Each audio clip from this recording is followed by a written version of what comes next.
오늘 이 시간 우리에게 주시는 하나님의 말씀, 구약성경 나훔서 2장 1절 2절의 말씀이 되겠습니다. 나훔 2장 1절 2절에 있는 말씀 우리가 한 목소리로 합독하시겠습니다. 파괴하는 자가 너를 치러 올라왔나니 너는 산성을 지키며 길을 파수하며 내 허리를 견고히 묶고 내 심을 크게 굳게 할지어다. 여호와께서 야곱의 영광을 회복하시되 이스라엘의 영광 같게 하시나니 이는 약탈자들이 약탈하였고 또 그들의 포도나무 가지를 없이 하였음이라. 아멘. 오늘 우리가 함께 읽은 나훔 2장 1절로 2절에 있는 말씀은 나훔서 1장 15절로부터 이제 2장 14절까지의 니느웨의 멸망에 대한 하나님의 말씀을 기록하고 있고, 우리가 지난 시간에 보았던 나훔서 1장 15절은 서론적인 그런 부분으로서 이제 하나님께서 니느웨를 멸망시키시고 이제 그 야곱의 영광을 회복시키실 것이다. 그래서 니느웨의 멸망하는 과정을 설명하면서 특별히 2장 1절부터 7절까지에서의 이야기는 니느웨가 사로잡히게 될 것이다 라고 하는 겁니다. 사로잡히게 되는 이야기의 첫 부분이 오늘 주시는 2장 1절 2절의 말씀이고, 특별히 2장 1절에서 강조하는 말씀은 파괴하는 자가 너를 치러 올라왔다 라고 하는 겁니다. 여기에서 말하는 파괴하는 자란 첫째는 하나님께서 어떤 우주적인 어떤 전사로 나타나서 무엇을 파괴하는 것을 말씀하시고, 또 하나는 하나님의 보냄을 받아서 파괴하는 자들.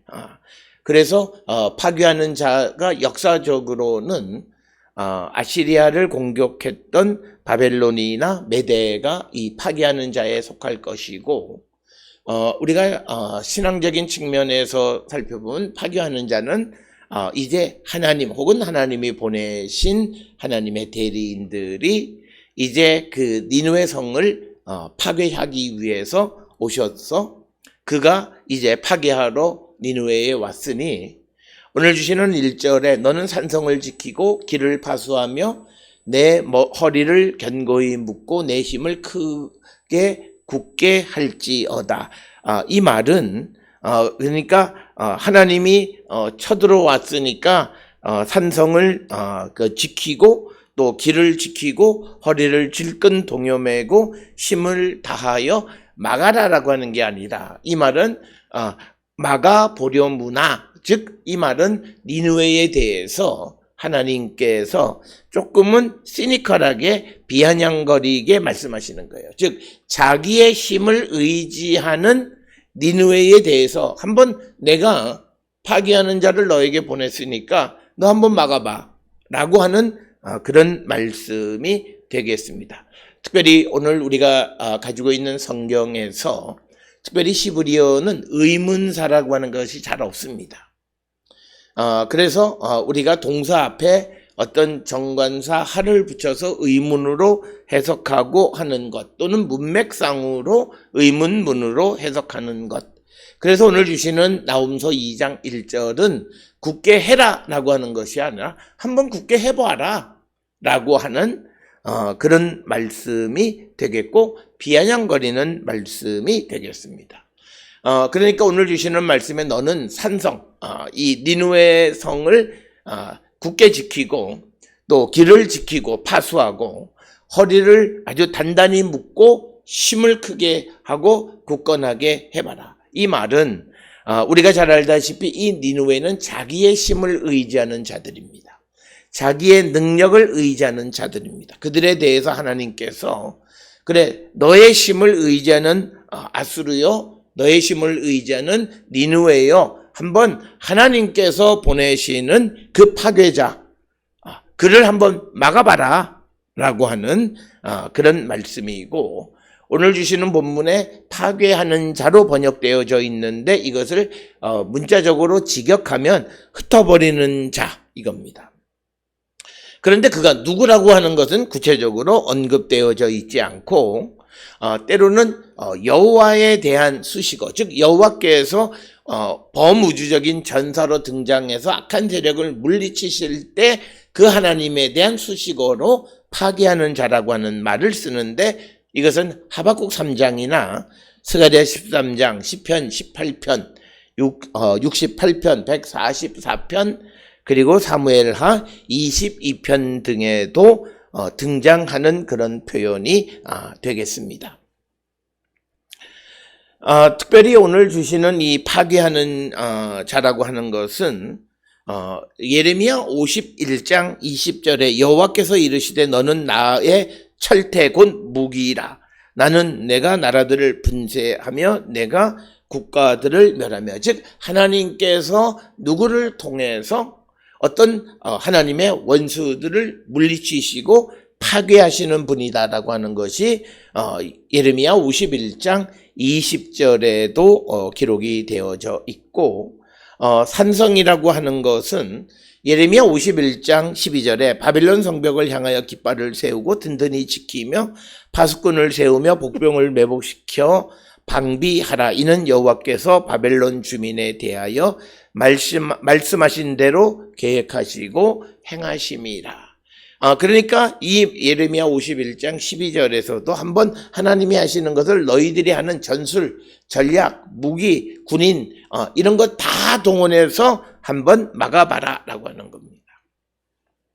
따라서 오늘 주시는 1절에서 우리에게 주시는 것은 사람이 세운 것이 아무리 강하고 아무리 든든하다 할지라도 하나님이 보내시는 하나님의 심판을 막을 길이 없다. 이건 성경에서 보편적으로 강조하는 것이고, 이것을 깨달을 때 우리는 하나님 앞에 겸손할 수밖에 없고 인간이 가진 어떤 것으로도 인간을 구원할 수 없다라고 하는 사실을 깨닫고 겸손하게 되어진다라고 하는 것입니다.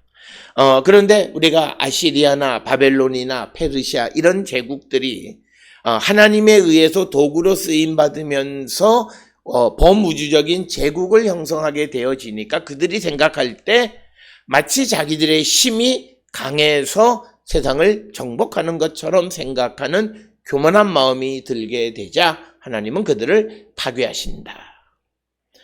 따라서 왜 하나님의 도구가 되어졌던 자들이 다시 하나님의 심판의 대상이 되느냐라고 하는 근본적인 질문에 대해서 우리가 하나님의 도구로 택함을 받았을 때에 무엇보다도 우리에게 중요한 것은 그 하나님께로부터 위임받은 일을 감당할 때 겸손하게 그 직무를 수행하는 자가 되어야 한다라고 하는 겁니다.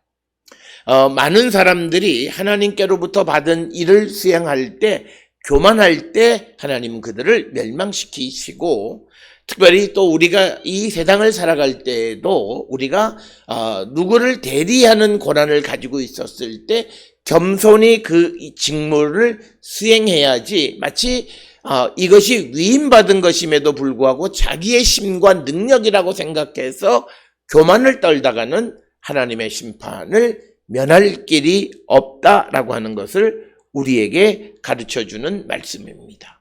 그래서 자기가 세상에 가장 큰 이 당시 나움 시대의 니느웨나 아시리아는 자기들이 세상에서 가장 강한 나라, 심지어는 주변에 있는 이집트도 정복했고, 그리고 또 오늘날 터키 그 히타이트 제국이 있는 곳으로도 세력을 확장하는 그런 과정 속에 있으니까 자기가 세계 제일이라고 생각하는 그런 사고 속에서 교만하면서 하나님의 심판의 도구로 사용되어지는 과정 속에 그가 악을 행할 때 하나님은 그들을 철저하게 무너뜨리시고, 그들이 자랑하는 모든 힘, 그들이 자랑하는 군대의 힘, 그들이 자랑하는 문명의 힘을 철저하게 무너뜨리시는 분이심을 우리에게 보여줍니다. 그래서 1절에서 말하는 것이 파괴하는 자가 너를 치러 왔으니까 한번 산성에서 지켜보고 한번 길을 지키고 허리를 견고히 묶고 내심을 크게 굳게 해서 한번 막아봐라 라고 하는 겁니다. 오늘 우리가 살고 있는 이 시대에 우리의 교만함으로 말미암아 하나님에게 이런 꼴이 되어지면 우리는 하나님의 심판, 하나님의 형벌을 받는 자가 되고 우리는 철저하게 무너지는 자가 되어질 수밖에 없다. 따라서 오늘 우리가 되어진 모든 것은 하나님의 은혜로 되어진 것이므로 우리가 겸손한 삶을 살아가고 우리가 어떤 일을 감당할 때에도 위임받은 자로서 겸손히 그 일을 감당하는 자가 되어야 함을 우리에게 보여줍니다. 따라서 오늘 주시는 나홈 2장 1절을 새번역 성경에서는 침략군이 너를 치러 올라왔다. 성을 지켜보려무나 또 길을 지켜보려무나 허리를 질끈동이고 힘을 다하여 막아보려무나 한번 막아볼 수 있으면 막아봐라 라고 하는 거예요. 막을 수 없다라고 하는 것이고 자기의 힘을 의지하는 자들에게는 하나님이 철저하게 그들을 심판하시고 오직 여호와 하나님만을 의지하게 하시는 분이시다라고 하는 겁니다. 따라서 오늘 주시는 본문의 2절에서 하나님 여호와께서 야곱의 영광을 회복시키시며 이스라엘의 영광 같게 하시나니 이는 약탈자들이 약탈하였고 또 그들의 포도나무 가지를 없이 하였음이니라. 그러니까 뭐냐면 오늘 주시는 본문의 말씀에서 이스라엘 백성들이 주변 나라들 아시리아에 의해서 약탈되고 그들의 포도나무 가지가 없어지는 그런 재앙을 겪게 된 것 역시도 그들도 하나님 앞에 교만하고 하나님을 의지하지 않고 자기의 힘을 의지함으로 말미암아 하나님의 심판의 결과로 그들이 고난을 당했다는 거죠. 그렇게 고난을 당하던 야곱이 이제 하나님께서 정하신 때가 되어서 그들의 영광을 회복하기 위해서 그를 괴롭히고 또 그를 심판하는 도구로 사용됐던 아시리아가 범죄하고 교만함으로 말미암아 하나님의 심판을 받게 되어지는 것을 우리에게 보여줍니다.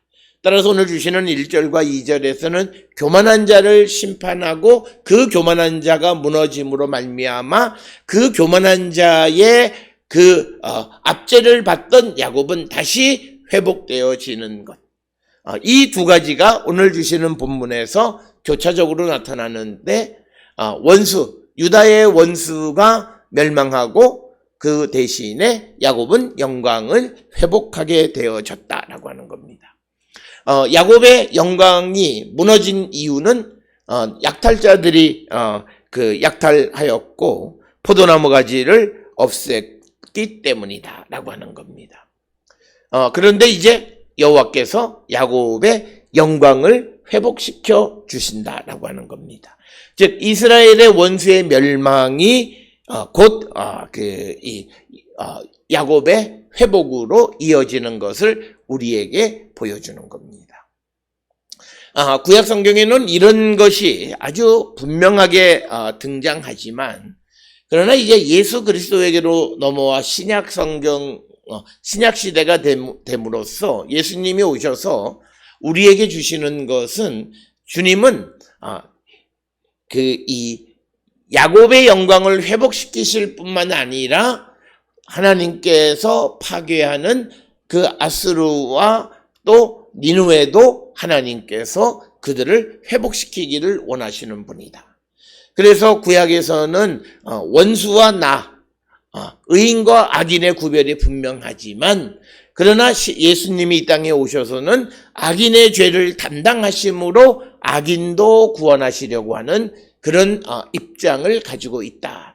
오늘 주시는 말씀에 구약 성경을 읽을 때 이런 선과 악의 아주 극명한 대비가 있기는 하지만 그러나 오늘을 살아가는 우리들의 삶의 자세는 하나님께서는 악인에게도 비가 내리기를 원하시는 분이시다라고 하는 것을 우리가 분명히 기억하셔서 내가 하나님으로부터 나의 죄 사함을 받는 것에 우리가 관심을 갖고 그리고 나에게 악을 행하는 자들의 영혼을 구원하기 위해서 그들을 불쌍히 여기는 마음의 자세를 갖는 것이 예수께서 오셔서 우리에게 주시는 메시지의 핵심이고 그것은 어떤 면에서는 이런 나음서에 나타나는 것과는 조금 차이가 있다라고 하는 것입니다. 따라서 오늘 주시는 본문에서는 아시리아의 멸망이 야곱의 영광의 회복의 개념으로 등장하지만, 그러나 예수님이 이 땅에 오셔서 우리에게 주시는 것은 분명 선과 악을 분별하시기는 하지만 하나님께서 모든 이들을 구원하시기를 원하시고 기다리시는 분이시다라고 하는 그 메시지를 우리가 잊지 말아야 되겠습니다. 오늘 주시는 2절에서 야곱의 영광의 회복이다. 이 영광이라고 하는 말은 가온이라고 하는 뜻이 되고, 가온이라고 하는 말은 그 높음 혹은 탁월함, 즉 야곱의 높음이 회복되고 야곱의 탁월함이 회복되고 또 이스라엘의 영광 갖게 하시나니, 이렇게 번역이 되어져 있는데 이 구절을 세번역 성경에서는 이렇게 번역했습니다. 주님께서 야곱의 영광을 회복시키시며 이스라엘의 영광을 회복시키실 것이다 라고 하는 거죠. 그러니까 하나님께서 야곱뿐만 아니라 이스라엘의 영광도 회복시키신다 라고 하는 거죠. 분명한 것은 야곱은 유다를 상징하는 것이고 이스라엘은 북이스라엘을 상징하는 그런 언어가 되겠습니다. 그래서 하나님께서 야곱의 영광, 이스라엘의 영광을 탁월하게 높여주시겠다라고 하는 겁니다.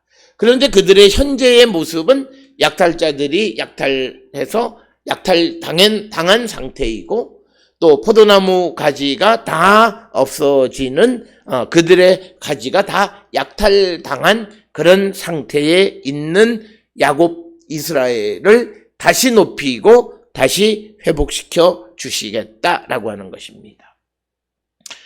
오늘 주시는 본문의 말씀에서 하나님의 파괴하는 자, 하나님의 보냄을 받은 자들은 자기의 힘을 의지하는 자들을 심판하시고 무너뜨리십니다.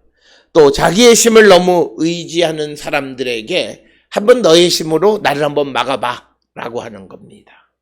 그러기에 우리가 이 땅을 살아가면서 우리의 삶에서 우리가 세상을 열심히 잘 살아가는 것 중요하지만 더더욱 중요한 것은 우리가 하나님의 인정받는 삶을 살아가는 것이 훨씬 더 중요하다는 거죠.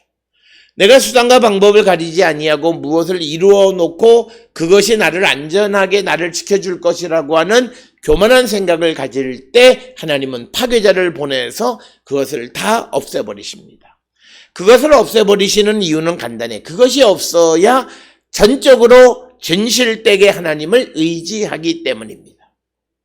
그래서 오늘 주시는 본문에 파괴자가 와서 인간이 자기들을 지켜주고 자기들에게 안전을 줄 수 있다고 생각하는 그 모든 것을 다 쓸어버리시는 분이시다라고 하는 것.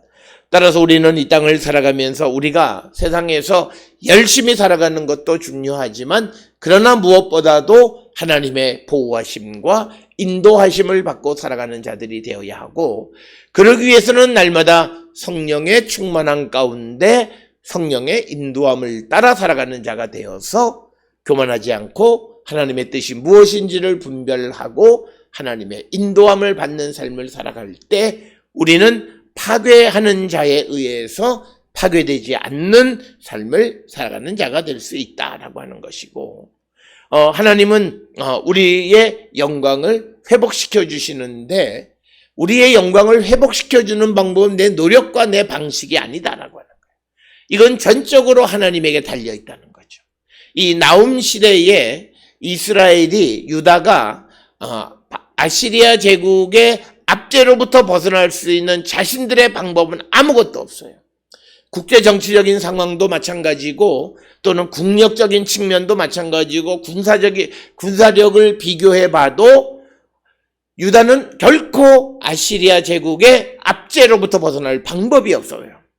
그런데 여호와께서 야곱의 영광을 회복시키시고 야곱을 높이시겠다고 약속하시는 것이고, 이것은 하나님으로서는 능치 못할 일이 없는 분이시고, 그래서 우리는 하나님의 능력을 절대적으로 신뢰하고 하나님만을 바라보는 자가 되어야 함을 우리에게 가르쳐주는 말씀이 되겠습니다.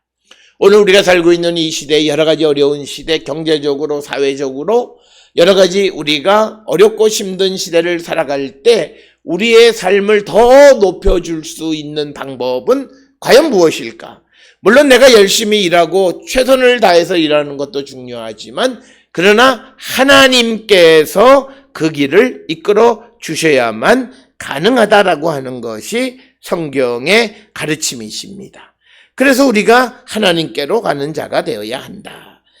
우리가 잘 아는 잠언 16장 1절에 계획은 사람이 세우지만 결정은 주님께서 하나님께서 하신다라고 하는 거예요. 내가 아무리 좋은 것을 하지만 그러나 그것을 이루어주고 결정하는 것은 하나님이 하시는 거고, 또 잠언 16장 3절에 내가 하는 일을 하나님께 맡기면 계획하는 일이 다 이루어진다라고 하는 겁니다.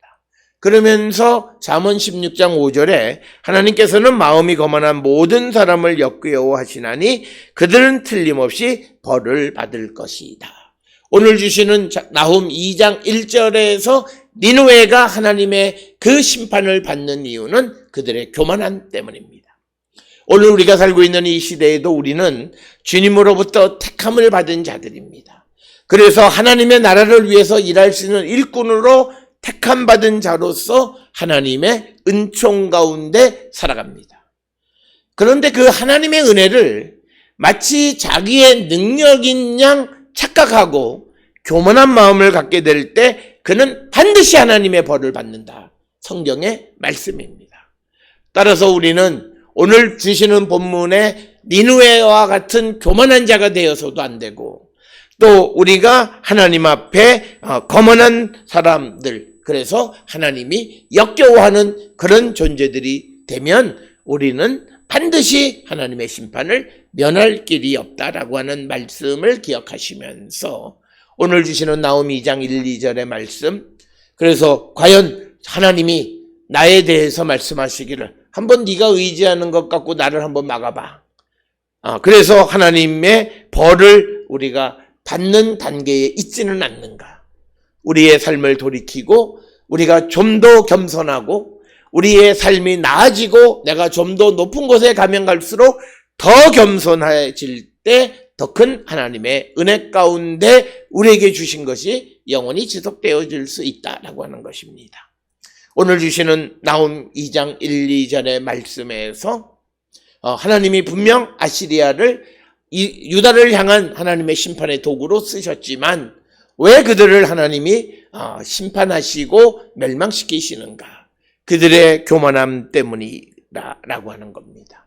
오늘 우리가 살고 있는 이 시대에 우리는 하나님의 은혜로 말미암아 말할 수 없는 큰 은혜 가운데 살아가면서도 마치 그것이 자기의 힘과 능력인 것처럼 우리가 착각하고 교만을 떨므로 하나님의 그 심판을 받지 않는 그런 겸손한 성도들이 다 될 수 있기를 주의 이름으로 축원합니다.